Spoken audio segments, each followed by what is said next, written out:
My name is Steve Kinney, and it's been a privilege and an honor to be a member of this church for 35 years. There was a time about 15 years ago when the Stars Mill Church and New Hope Baptist Church had merged together, and we became one church at two locations. And there at the South Campus, we grew rapidly, and God was moving through that community, and we had outgrown our facilities, and we had to expand. We had looked for property, and God led us to the property across the street on Highway 74 to where we are today at the South Campus.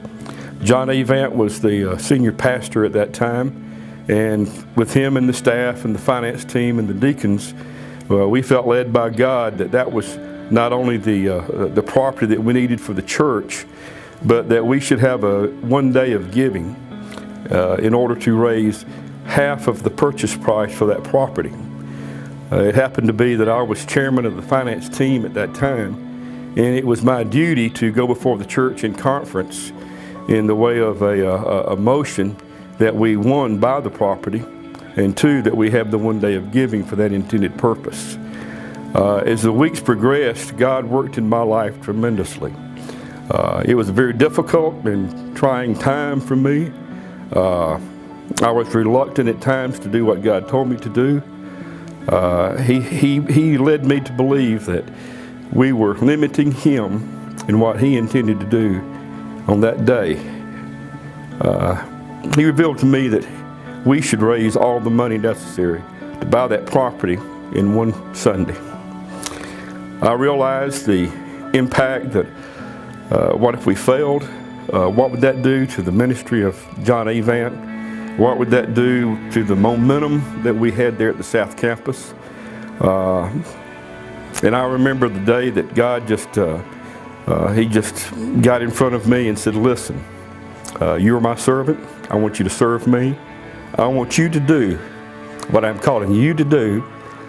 And don't worry about the staff, the senior pastor, the church, the money.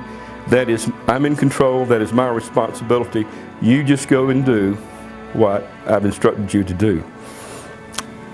That Sunday came around, and I did my due diligence.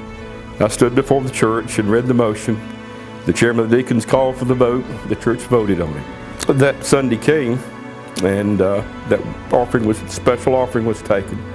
The next day, Harold Reed, who was minister administrator at the time, called me about 11 o'clock in the morning and said, do you want to hear the news? And I knew I didn't need to know the news. God had already told me.